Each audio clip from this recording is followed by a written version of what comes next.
Hello, नमस्कार दोस्तों। राधे राधे, जय श्री कृष्णा फ्रेंड्स। तो पिछला वीडियो में हमने डाला था इनिशिएटिव नॉलेज सेंटर की तरफ से मॉडल सेट 1 2025 का पार्ट 1। आज हम लोग देखेंगे पार्ट 2। पार्ट 2 मतलब सेक्शन सी में जितने सारे सवाल हैं उसको आज हम लोग सॉल्व करेंगे। आइए बढ़ते हैं एक एक करके सवाल पर। चलिए, तो सेक्शन ये सी का है, तो आप देखेंगे सबसे पहला बहुत ही आसान कॉमन क्वेश्चन है। √2 आप सीखे तो √5 भी ऐसे बना सकते हैं, √7 बना सकते हैं। तो पहला सवाल है कि √2 एक अपरिमेय संख्या है, उसे प्रूव करना है। तो बच्चों हम हिंदी मीडियम में लिखेंगे लेकिन इंग्लिश वाले भी समझ सकते हैं। सबसे पहले लिखेंगे माना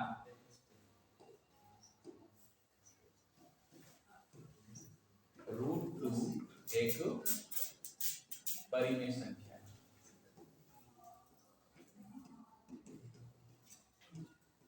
जब √2 एक परिमेय संख्या है तो जाहिर सी बात है कि इसमें परिमेय संख्या का जो भी गुण है वो आ जाएगा। √2 को हम लोग लिख सकते हैं या √2 बराबर p/, जहां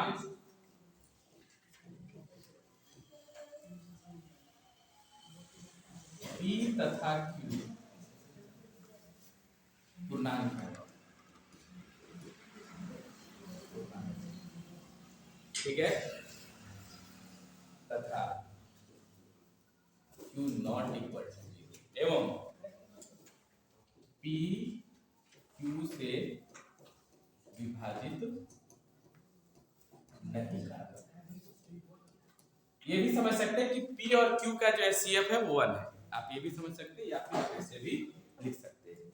चलिए, √2 अधिक p/q के फॉर्म में है। क्यों हमने लिखा? क्योंकि ये इसको हमने परिमेय संख्या माना है, और जब परिमेय संख्या मान लिया तो जाहिर सी बात है ये p/q के रूप में हम लोग लिख सकते हैं। अब देखते हैं बच्चों अब क्या हो सकता है। जाहिर सी बात है ये q इधर मल्टीप्लाई कर लें, √2 या फिर ऐसा लिखते हैं दोनों पक्षों में वर्ग कर देते हैं। वर्ग करने पर, तो जब वर्ग करेंगे बच्चों तो √2 का स्क्वायर हो जाएगा और ये हो जाएगा p²/q²। ठीक है, √2 का स्क्वायर हो जाएगा 2 या p²/q²। अब देखो बच्चों, यहां पर आप देख सकते हैं कि p² जो है वो q² से डिवाइड हो जाता है और उसका जो कोसेंट आ रहा है या भागफल है √2 है। तो लिख सकते हैं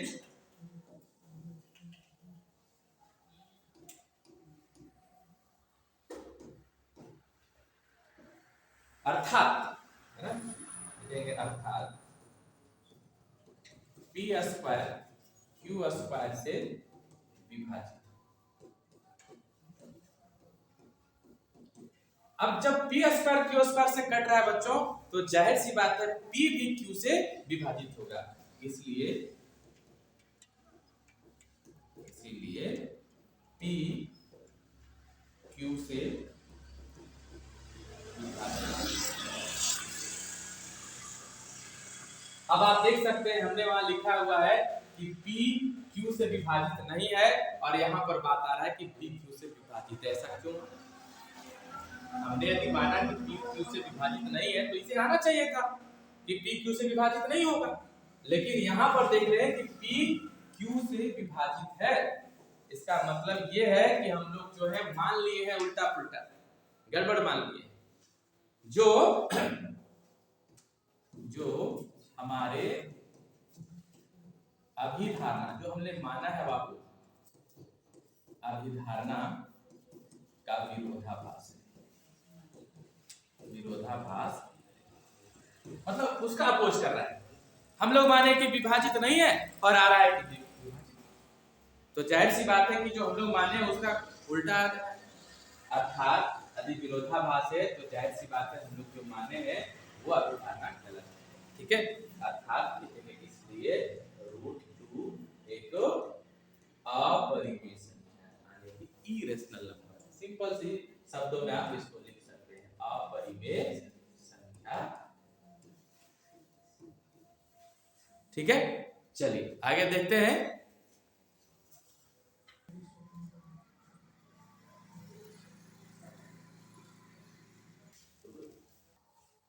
चलिए बच्चों देखते हैं अगली सवाल। 2 cosec square 30 degree plus x sin square 60 degree equal to 10 है, देन x का मान निकालें। बहुत आसान सवाल है। देखिए सबसे पहले यहाँ दिया हुआ है 2 cosec square 30 degree plus x sin square 60 degree equal to 10। बहुत आसान है बच्चों। आप देखिए cosec 30 का वैल्यू कितना होगा, तो sin 30 का वैल्यू 1/2 होता है, देन cosec 30 का कितना होगा 2 होगा। तो यहाँ पर वैल्यू रख दीजिए 2 एंड cosec 30 का वैल्यू 2 और ये हो जाएगा स्क्वायर x और sin स्क्वायर 60 का जो वैल्यू होता है बच्चों वो होता है √3 इक्वल टू 10। यहाँ लिख लेंगे since cosec 30 degree equal to 2 and sin 60 degree equal to √3/2। अब यहाँ पर थोड़ा सा सॉल्यूशन करना है। 2 का स्क्वायर कितना होगा बच्चों 4, तो 4 इक्वल टू 8 x √3 का स्क्वायर आप जानते हैं 3 एंड 2 का स्क्वायर 4 इक्वल टू 10। अब देखिए 8 इधर प्लस है बच्चों, तो उधर जाके माइनस होगा, ये हो जाएगा 3x/4 equal to 10 - 8। 4 multiply sorry divide उधर जाके मल्टीप्लाई कर देंगे और x देखिए मल्टीप्लाई में उधर जाके डिवाइड होगा, ये हो जाएगा x इक्वल टू 10 में 8 माइनस करें 2 2 into 4 equal to 3 equal to 8/3। उम्मीद करते हैं आपको समझ में आ रहा होगा। किन्हीं को दिक्कत है तो बोलिए। यहाँ से सिंपल सी बात है बच्चों, cosec 30 का वैल्यू रख दीजिए, sin 60 का वैल्यू रख दीजिए और सॉल्व कर दीजिए। जब सॉल्व कर देंगे तो सिंपल x का वैल्यू आप इस तरह से फाइंड कर सकते हैं। चलते हैं अगले सवाल की ओर बढ़ते हैं। देखिए अगला जो सवाल है समांतर श्रेणी से है, बहुत आसान। समांतर श्रेणी से क्वेश्चन है कि एपी समांतर श्रेणी 11 8 5 2 का एक पद -150 है या कि नहीं। यदि है तो क्यों और नहीं है तो क्यों नहीं, हल करना है। चलिए यहाँ पर एपी में आप देख सकते हैं प्रदत्त क्या है बाबू 11 8 5 2 डॉट डॉट डॉट डॉट। एक कोई टर्म है -150 देखेंगे वो है या नहीं। सबसे पहले यहाँ पर ये इक्वल टू प्रथम पद देखिए बाबू 11 है और d जो देखेंगे वो d आप जानते हैं a2 माइनस a2 है 8 और ये है तो d आपको मिल गया, जिसको कॉमन डिफरेंस कहते हैं, सार्व अंतर कहते हैं बच्चों, वो है -3। चलिए हम देखते हैं कि -150 है या नहीं। ठीक है, तो सबसे पहले मान लेंगे कि -150 इस एपी का पद है। यदि होगा तो ठीक है, देखते हैं क्या होता है, उसके बाद बात करते हैं। माना -150 ये गए एपी का एक पद है। जब पद होगा या ये n मान लेते हैं, nवा पद, ठीक है, ये n बराबर 1। अब देखते हैं n का रिजल्ट क्या आता है, उसके बाद इस पर डिस्कशन करेंगे। तो ये n का वैल्यू आप फॉर्मूला आपको पता है a plus n minus 1 into d equal to -1। देखो बच्चों ये का वैल्यू आपके पास है कितना है 11, रख दीजिए 11 प्लस n माइनस 1, यहाँ पर n का वैल्यू हमें पता नहीं है और d का जो वैल्यू आप देख सकते हैं ये -3 है। देखो बच्चों यहाँ गलती करते हैं कुछ बच्चे, फिर हम बता दे रहे हैं कि -3 जो है वो इस तरह से नहीं ब्रैकेट यूज कीजिए। बहुत सारे गलती हम देखते हैं तो यहाँ पर आपको बता रहे हैं -1। आप देखिए 11 सबसे पहले इधर प्लस में है बच्चों, उधर जाके माइनस कर देते हैं, यहाँ पर सॉल्व कर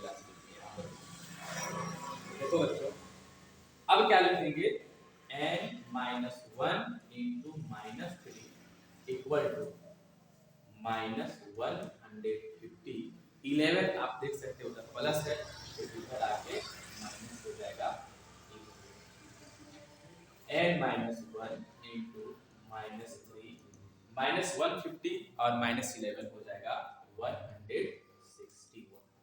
अब ये -3 देखिए n -1 -3 इधर क्या है बच्चों मल्टीप्लाई है इधर आके डिवाइड होगा 161 बाय -3 माइनस माइनस कटेगा। अभी आप डिवाइड रख लीजिए देन n इक्वल टू जो होगा बच्चों 161 बाय 3 प्लस 1।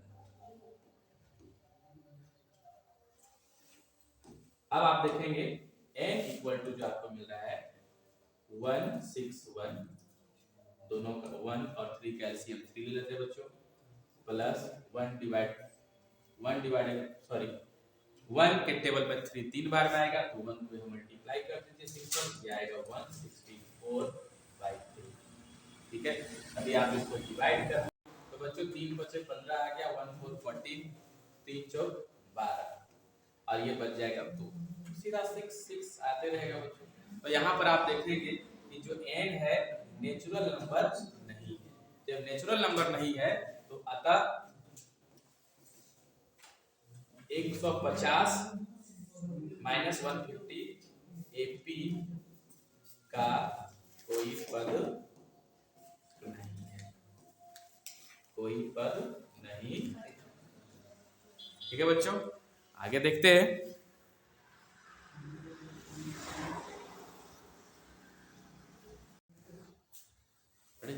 चलिए देखिए बच्चों अगला जो सवाल आप देख सकते हैं कि 7 सेंटीमीटर या भुजा 7 सेंटीमीटर वाले घनाकार ब्लॉक के ऊपर एक अर्धगोला रखा हुआ है।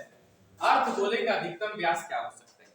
तो अर्धगोला का जो अधिकतम व्यास होगा वो कैसे होगा पहले फिगर को आप समझिए कि ये आपके सामने एक घन है या क्यूब रखा हुआ है, इसके ऊपर एक कटोरा रख दिया, ठीक है मतलब अर्धगोला रख दिए तो इसका मैक्सिमम जो अधिकतम व्यास जो होगा आप देख सकते हैं कि जितना घन का किनारा हो उतना ही होगा।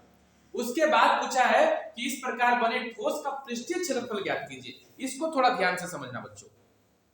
तो सबसे पहले यहां पर लिखेंगे दिया गया घन का किनारा,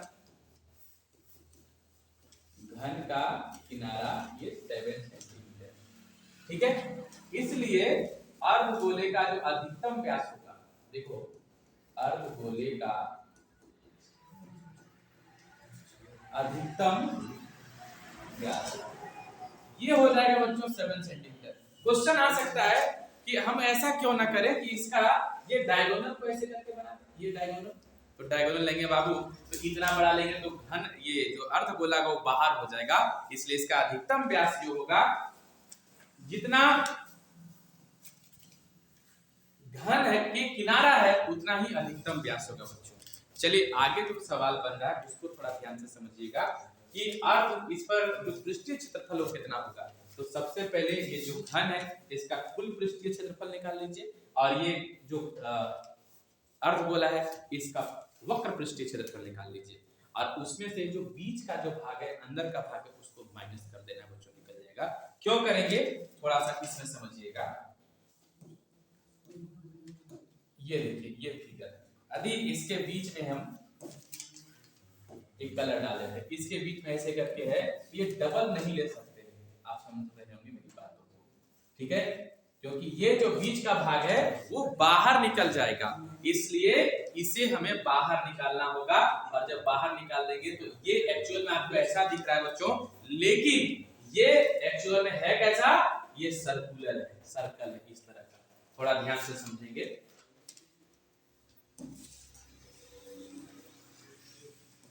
ये देखिए इस प्रकार है और इसका रेडियस कितना होगा, सबसे पहले डायमीटर आप देख सकते हैं ये 7 सेंटीमीटर है तो रेडियस जो होगा 7/2 सेंटीमीटर, ठीक है। चलिए देखिए तो सबसे पहली बात क्या है कि अर्धगोले का अधिकतम व्यास 7 सेंटीमीटर निकाल लिया। ये जो फिगर आपको दिखेगा वो एक्चुअल में वैसा नहीं है, ये सर्कल के जैसा है, ठीक है। तो ये सर्कल का एक बार आपको माइनस करना पड़ेगा। तो अभिष्ट जो ठोस है, जो दिया गया ठोस है इसका जो क्षेत्रफल होगा वो हम लोग निकालते हैं। देखिए लिखेंगे ठोस का क्षेत्रफल बराबर लिखेंगे घन का पृष्ठीय क्षेत्रफल प्लस गोले का वक्र पृष्ठीय क्षेत्रफल और माइनस अर्धगोले के आधार का क्षेत्रफल, अर्धगोले के आधार का क्षेत्रफल। अब देखिए यही चीज अर्धगोला है वह, और इस अर्धगोला का जो क्षेत्रफल होगा वो पाई आर स्क्वायर। ठीक है, अब देखिए तो घन का पृष्ठीय क्षेत्रफल आपको बहुत अच्छा से पता है 6a स्क्वायर। गोले का वक्र पृष्ठीय क्षेत्रफल होता है बच्चों 2 पाई आर स्क्वायर, और अर्धगोले का आधार का जो क्षेत्रफल होगा वो होगा पाई आर स्क्वायर। देखो बच्चों 6a स्क्वायर है तो ये का वैल्यू आपको पता है 6a स्क्वायर, और 2 पाई आर स्क्वायर में यदि पाई आर स्क्वायर माइनस करते हैं तो बचेगा पाई आर स्क्वायर। अभी आप देखेंगे अभी तक हमने वैल्यू नहीं रखा हुआ है। ठीक है, वैल्यू रख देंगे, कैलकुलेशन कॉम्प्लिकेटेड होते जाता है तो आपको ऐसा नहीं करना है। आराम से पहले सॉल्व कीजिए, लास्ट में वैल्यू को रखिए। आप देख सकते हैं अब वैल्यू रख सकते हैं 6, ये का वैल्यू 7 सेंटीमीटर का स्क्वायर। देखो बच्चों पाई का वैल्यू 22/7 और r का जो वैल्यू आप देख सकते हैं तो कितना हो जाएगा, क्योंकि d आप देख सकते हैं 7 है तो r जो होगा वो 7/2 सेंटीमीटर होगा। तो यहाँ लिख देंगे 7/2, स्क्वायर है तो 2 बार लिख देंगे। ठीक है, अब 7 7 कट जाएगा, 2 से 22 कट जाएगा 11 बार। अब थोड़ा सा मल्टीप्लाई करने का काम आपको दिया जाता है, तो देखिए 6 इंटू 49 और 11 इंटू 7 कितना हो जाएगा 77/2। चलो बच्चों इसको मल्टीप्लाई करके दिखाओ कितना आ रहा है। देखिए बच्चों तो 6 into 49 equal to 294 and 77/2 equal to 18.5। तो आप देखेंगे टोटल सम जो है 332.5 सेंटीमीटर स्क्वायर। ये भी सेंटीमीटर स्क्वायर में होगा, ये भी सेंटीमीटर स्क्वायर में होगा। अब टोटल जो रिजल्ट आया वो सेंटीमीटर स्क्वायर, यहाँ भी आप लिख लीजिए, इसको छोड़ेंगे नहीं। ठीक है, उम्मीद करते हैं आपको समझ में आ रहा होगा। चलते हैं अगली क्वेश्चन की ओर। ठीक है, देखिए यदि बिंदु 1 2 4 y x 6 3 5 इसी क्रम में लेने पर एक समांतर चतुर्भुज के शीर्षों को x और y का बिंदु निकालें।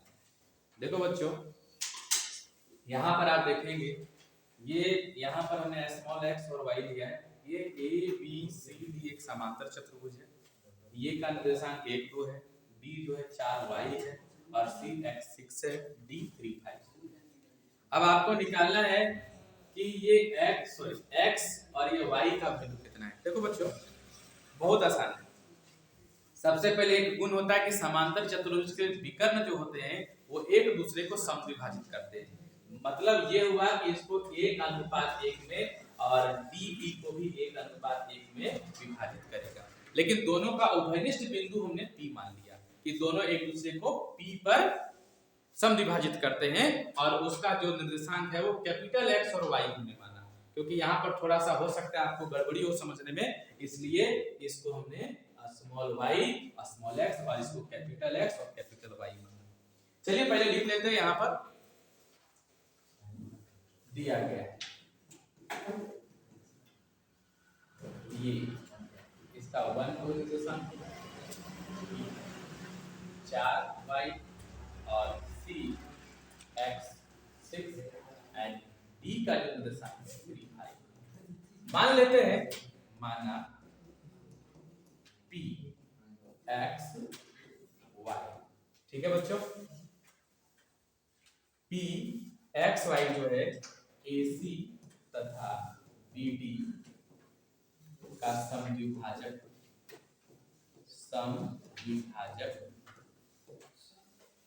बिंदु है, बाइसेक्टिंग पॉइंट ऑफ व्यू। अब आप जानते हैं कि यदि बाइसेक्ट करे या समद्विभाजित करे तो मध्य बिंदु का प्रमेय आपको मध्य बिंदु का जो फॉर्मूला है वो आप यहाँ पर यूज कर सकते हैं बहुत ही आसान तरीका से। सबसे पहले क्या यूज करेंगे वो देखिए, लिखेंगे अब विकर्ण AC के लिए P मध्य बिंदु, P मध्य बिंदु। थोड़ा यहाँ पर समझेंगे बच्चों। देखिए हमने x1 y1 किसी को लिखा नहीं, फॉर्मूला डायरेक्ट यूज करते हैं x माइनस एक्स, मतलब बोलो सर x मैक्स घटाएंगे तो 0 हो जाएगा, लेकिन नहीं, यहाँ x1 माइनस x2 होगा, y1 माइनस y2 होगा। तो आपको पता है बिंदु है, इसलिए मध्य बिंदु का जो दो फॉर्मूला होता है आप जानते हैं, x बराबर होगा x1 प्लस x2 y2 और y बराबर जो होगा वो y1 प्लस y2 बाय 2 होगा। देखो बच्चों अब AC की बात यदि करें तो यहाँ पर x1 इसको हम मान लेते हैं, इसके लिए x1 और ये y1 मान लेंगे। इसी तरह इसको हम लोग x2 मान लेंगे और ये y2 मान लेंगे। तो x1 का वैल्यू आप देख सकते हैं 1 दिया हुआ है और x2 का जो वैल्यू है वो x है बाय, ठीक है। तो x का जो वैल्यू आया यहाँ पर 1 प्लस x बाय 2 आया, इसको इक्वेशन 1 मान लीजिए।